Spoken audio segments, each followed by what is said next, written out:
మెదక్ జిల్లా municipality రామాయంపేటలో road నిర్మాణం కోసం నిన్న మహంకాళి టెంపుల్లో ప్రోగ్రాం జరిగింది. బట్ రోడ్డుకు సంబంధించిన వాళ్ళందరూ షాప్ వాళ్ళందరూ వచ్చారు. బట్ ఏంటంటే చాలామంది మిస్ అయ్యారు. ఎందుకంటే అందరికి ఇన్ఫర్మేషన్ లేదు. ఏంటంటే ఇప్పుడు రోడ్డు పడుతుంది కరెక్టే. గత 10 సంవత్సరాల నుంచి 20 సంవత్సరాల నుంచి 30 సంవత్సరాల నుంచి రామాయంపేట డెవలప్ లేదు. రామాయంపేట రోడ్డు పడితే అందరికీ బాగుంటుంది. రామాయంపేట బాగా కోరుకోవాలని అనుకుంటున్నాను నేను కూడా. ఎందుకంటే నేను కూడా రామాయంపేట పుట్టుపూర్వకం నాది. రామాయంపేట వ్యక్తిని కాబట్టి అందరి ప్రజల్లో నేను ఒక్కొన్ని, అందరిలా నేను. ఎందుకంటే పోయిన వాళ్ళకి ఒక్కొక్కరు రూపాయి జమ చేసుకొని గత 50-60 సంవత్సరాల నుంచి ఇండ్లు కట్టుకున్న వాళ్ళు ఉన్నారు.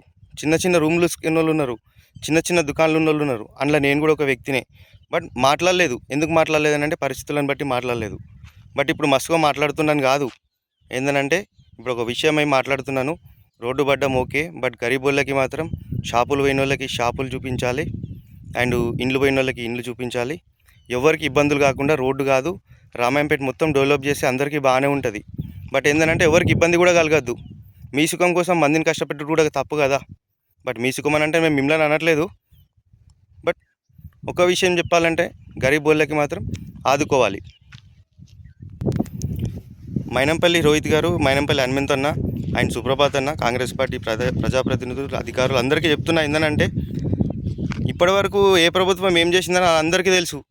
డబల్ బెడ్రూమ్ ఏ విధంగా ఇచ్చింది, లిస్టులో ఉన్న వాళ్ళ పేర్లు తీసేసి ఇచ్చిందా, మరి ఉన్న వాళ్ళకి ఇచ్చిందా, ఎంత నిజాయితీగా డబల్ బెడ్రూమ్లు వంచింది తెలుసు, ఏం వంచింది తెలుసు, అందరికీ తెలుసు ఎంత నిజం జరిగిందనేది. బట్ మన కాంగ్రెస్ ప్రభుత్వంలో అట్లా జరుగుతుందని నేను మాత్రం అనుకోవట్లేదు.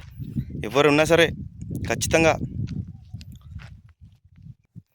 గరీబోళ్ళకి బ్రతుకు తెరువు చూపించి ఎలాంటి ఇబ్బందులు లేకుండా రోడ్లు వేస్తారని చెప్పేసి నేను అనుకుంటున్నా. ఎందుకంటే మన మైనంపల్లి హనుమంత్ అన్నకి, రోహిత్ అన్నకి ఈ ప్రజలంటే ప్రేమ. ఎందుకంటే ఎవరికి ఇబ్బంది కాకుండా వాళ్ళు చూసుకుంటారు. మీటింగ్లు అవుతాయి, మస్తుగా అవుతాయి మీటింగ్లు. ఇప్పటికీ 10 మీటింగ్లు అయినాయి. బట్ ఏంటంటే ఎవరి అభిప్రాయాలు ఎట్లున్నాయనేది తెలుసుకోవాలా. తెలుసుకున్న తర్వాత వాళ్ళు పనులు చాలు చేస్తారు. అట్లా ఏంటంటే రోడ్డు పడాలా, అందరూ బాగుంటుంది, ఊరు డెవలప్ అవుతుంది, అందరూ డెవలప్ అవుతారు. మీరు బాగుంటారు, మేము బాగుంటాం, అందులో నేను ఒక్కని బాగుంటా. బట్ ఒకటి ఏంటంటే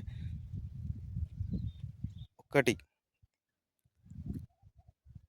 మొత్తం గరీబోళ్ళు ఉన్నారు. గరీబోళ్ళు కోల్పోతున్నారు, ఇండ్లు కోల్పోతున్నారు, షాపులు కోల్పోతున్నారు. బట్ ఏంటంటే వాళ్ళకి మాత్రం బతుకు తెరువు చూపించాలి. ఇండ్లు పోయిన వాళ్ళకి ఇండ్లు ఇవ్వాలి, లేని వాళ్ళకి ఇవ్వాలి, అందరినీ చూడాలి. చూసి ఎవరికి ఇబ్బందులు కాకుండా రోడ్డు వేయాలి.